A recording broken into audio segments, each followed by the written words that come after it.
उत्तर प्रदेश की मथुरा में कॉलेज छात्रा के अपहरण का मामला सामने आया है, जिसे पुलिस ने समय रहते सुलझा लिया। मथुरा के एसएसपी श्लोक कुमार ने बताया कि एक व्यक्ति ने पुलिस में शिकायत दर्ज कराई थी कि उसकी बेटी, जो कोतवाली क्षेत्र में कॉलेज की छात्रा है, घर वापस नहीं लौटी है।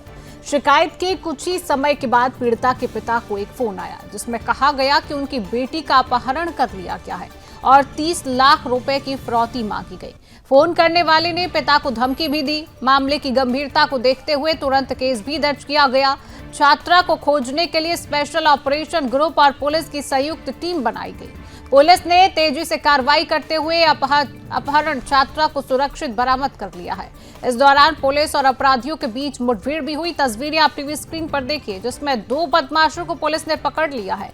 पूछताछ में सामने आया कि इस गैंग में 2 पुरुष और 1 महिला शामिल थे। ये सभी दूसरे जिलों के रहने वाले थे। एक आगरा, दूसरा बिहार और महिला अलीगढ़ की रहने वाली थी। पुलिस ने बताया कि आरोपियों ने एक वेब सीरीज देखकर इस अपराध की योजना बनाई थी। फिलहाल तीनों आरोपियों को गिरफ्तार कर लिया गया है। बचाई गई छात्रा को सुरक्षित उसके परिवार के हवाले कर दिया गया है। पुलिस अधिकारियों ने कहा कि कानून व्यवस्था से खिलवाड़ करने वालों के खिलाफ सख्त कार्रवाई हमेशा जारी रहेगी। तस्वीरें आप देखिए, बदमाशों को पुलिस ने गिरफ्तार कर लिया है। इनमें 2 पुरुष, 1 महिला शामिल था। मथुरा में जिस तरीके से छात्रा को किडनैप किया गया, उसका अपहरण किया गया, इसकी पूरी गुत्थी को पुलिस ने सुलझा लिया है।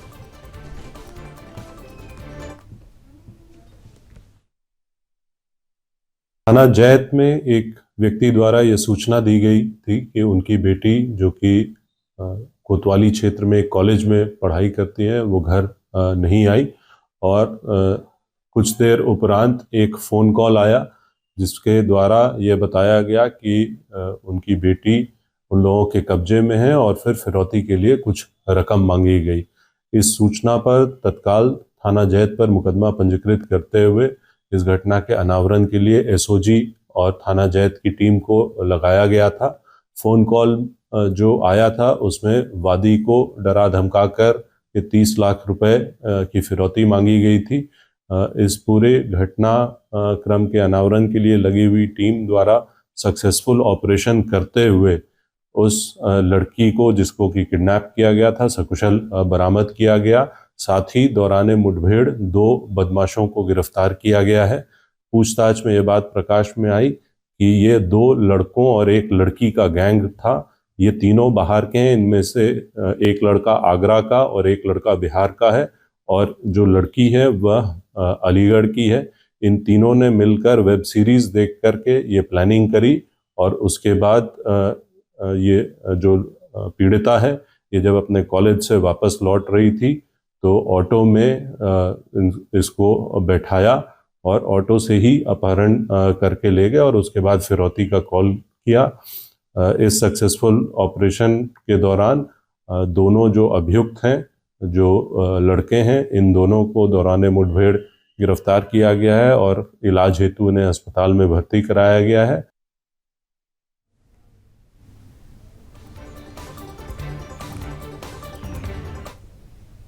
और इसी खबर पर अधिक जानकारी लेंगे। मथुरा से संवाददाता मोहन प्रसाद मीणा हमारे साथ जुड़ चुके हैं। मोहन, जिस तरीके से इन तीनों लोगों ने कॉलेज की छात्रा को किडनैप किया, इसके पीछे क्या ये पूरा मामला था? क्या वजह थी? क्या इनका उद्देश्य था इसको लेकर किडनैप करने का? क्या पूरी प्लानिंग? मोहन जी शिवानी, मैं बताना चाहूंगा, ये जैत थाने का मामला है और यहाँ पर जो ये प्लानिंग की गई थी फिरौती की और जो किडनैपिंग की, ये एक वेब सीरीज को देखकर की गई थी। ये 3 लोग थे, जिसमें 2 पुरुष और 1 महिलाएं थी। महिला जो थी वो अलीगढ़ की रहने वाली थी, तो वहीं पुरुष जो है एक बिहार का और आगरा का था। इन्होंने कोई वेब सीरीज देखी और इस वेब सीरीज को देखने के बाद इनके दिमाग में ये ख्याल आया क्यों ना इस वेब सीरीज के जरिए एक हम भी इसी तरह का अपहरण करते हैं और कुछ पैसा अर्जित करते हैं। इसी को लेकर इन्होंने जो है एक पूरी भूमिका रची और एक ऑटो लिया और ऑटो में जो है जब वो लड़की वापसी आ रही थी तो उसमें उसका किडनैप किया गया। किडनैप जो पूरा तरीका था वो फिल्मी स्टाइल में किडनैपिंग की गई और उसके बाद जो है उसमें 30 लाख की फिरौती मांगी गई थी।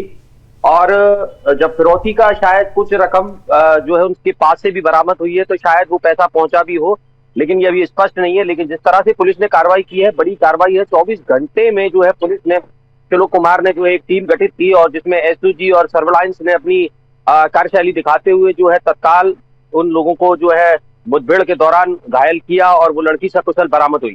शिवांगी, बिल्कुल, जब मोहन तीनों लोगों की गिरफ्तारी हो चुकी है तो अब पुलिस प्रशासन इस पूरे मामले की किस तरीके से जांच करेगी, क्या कार्रवाई इन तीनों आरोपियों पर होगी? क्योंकि ये बात भी सामने आई कि जब छात्रा का अपहरण किया गया तो 30 लाख की मांग की गई, फिरौती की मांग की गई, तो पुलिस इसको किस एंगल से जांच कर रही है, क्या कार्रवाई आरोपियों पर?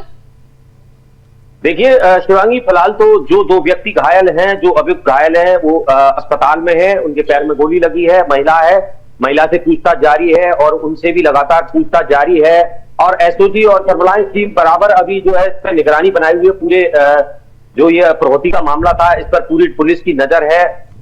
पूरा चेन को ये खोलने का प्रयास कर रहे हैं कि क्या और लोग भी इसमें शामिल थे, फिरौती मांगने का और क्या कारण हो सकता है। लेकिन कहीं ना कहीं वेब सीरीज इसमें अभी तक जो नजर आ रही है कि वेब सीरीज के जरिए ही इनके दिमाग में ये प्लान आया, तो कहीं ना कहीं ये उसी को लेकर इन्होंने फिरौती के लिए प्लान किया था। पुलिस अपनी पूरी जांच अभी कर रही है और अभी कुछ भी कहने में असमर्थ है। मोहन, क्या ये बात भी सामने आई कि छात्रा से इन आरोपियों का कोई पुराना संबंध, क्योंकि अगर किसी की किडनैपिंग होती है, किसी का अपहरण होता है तो उसके पीछे कई वजह सामने आती हैं, या तो कोई दुश्मनी हो सकती है या फिर कोई पुराना संबंध हो सकता है। इसमें क्या वजह, क्या पुलिस प्रशासन को इन आरोपियों ने बताया कि क्यों उस छात्रा का ही अपहरण किया गया, क्या वजह है, कोई दुश्मनी क्या उससे, उसके परिवार से? मोहन शिवांगी, निसंदेह कहीं ना कहीं ये चीज भी हो सकती है कि पुरानी दुश्मनी को लेकर किडनैपिंग की गई हो, लेकिन पुलिस ने अभी इस तरह का कोई स्टेटमेंट जारी नहीं किया है। साफ तौर पर पुलिस का कहना यह है कि वेब सीरीज इन्होंने देखी थी और वेब सीरीज देखने के बाद ये घटना को अंजाम दिया है। लेकिन पुलिस लगातार छानबीन कर रही है क्योंकि जो व्यक्ति है वो एक बिहार का है और एक महिला अलीगढ़ की है, तो कहीं ना कहीं ये सारी चीजें मिसमैच हो रही है कि वो लोग यहाँ के नहीं है, लेकिन हो सकता है कि उस लड़की के परिवार वालों की किसी से कोई पुरानी दुश्मनी रही हो जिसके चलते इस घटना को अंजाम दिया गया हो। तो कहीं ना कहीं पुलिस इस पूरे मामले पर अभी निगाह बनाई हुई है और अभी जांच कर रही है पुलिस। बिल्कुल मोहन, जिस तरीके से ये जो मामला सामने आया है काफी चौंका देने वाला है कि वेब सीरीज को देखकर किसी छात्रा का अपहरण कर लेना और लाखों रुपए की मांग करना, ये कहीं ना कहीं एक बहुत बड़ा संदेह पैदा करता है, क्योंकि आज का जो जमाना है वो कहीं ना कहीं ऑनलाइन जमाना हो गया है। इस तरीके की मूवीज हैं, इस तरीके की सीरीज है, कहीं ना कहीं इन पर भी आरोप लग सकता है कि जिस तरीके से लोग इनको देखकर प्रेरित हो रही है और इस तरीके की घटनाओं को अंजाम दे रहे हैं। मोहन जी, लगातार शिवांगी आपने देखा होगा कई घटनाएं इस तरह की हुई हैं कि मूवीज को देखकर ही की जा रही हैं। जैसे कि हाल ही में ये पुष्पा फिल्म आई थी, जब चंदन की तस्करी हुई थी, उसको भी लेकर मथुरा में इस तरह के तस्कर एक बार पकड़े गए थे, तो उनसे भी यही जानकारी मिली थी कि हमने पुष्पा देखने के बाद ही हमें ये ख्याल आया। तो इस तरह की वेब सीरीज और पिक्चरों से बड़ा जो है प्रभाव पड़ता है और जो इस तरह के जो कृत्य करते हैं, जो चोरी चकारी करते हैं और किडनैपिंग करते हैं, इस तरह के गैंगस्टर हैं, इनको काफी जो है उसमें एक्शन मिल जाते हैं, उसमें जो तरीके मिल जाते हैं, नए नए तरीके मिल जाते हैं कि किस तरह से घटना को अंजाम दिया जाए। तो कहीं ना कहीं वेब सीरीज भी जो है बहुत खतरनाक सिद्ध होती जा रही है। मोहन, ये जो पूरा मामला सामने आया, इसमें अभी तक परिवार वालों की कोई प्रतिक्रिया सामने आई? क्योंकि परिवार वालों को उस छात्रा को जो है वो सौंप दिया गया, उसके बाद परिवार वालों ने कोई प्रतिक्रिया सामने रखी मीडिया के सामने, प्रशासन के सामने? मोहन शिवांगी, अभी मैं बताना चाहूंगा कि इस तरह की अभी कोई प्रक्रिया परिवार की तरफ से नहीं आई है। सिर्फ पुलिस ने अपनी प्रक्रिया दी है, जहां श्लोक कुमार ने अपनी एक बड़ी कार्रवाई करते हुए 24 घंटे में इस लड़की को बरामद किया, तो कहीं ना कहीं बड़ी कार्रवाई है। परिवार की तरफ से अभी कोई स्टेटमेंट जारी नहीं हुआ है, सिर्फ पुलिस अभी जांच कर रही है। हो सकता है कोई तार और इसमें जुड़ रहे हैं। पुलिस पूरे सिस्टम को या पूरे चेन को खोलने के बाद परिवार के साथ इसमें प्रेस कॉन्फ्रेंस भी कर सकती है। चलिए, बिल्कुल मोहन, तमाम जानकारी साझा करने के लिए आपका बहुत बहुत धन्यवाद।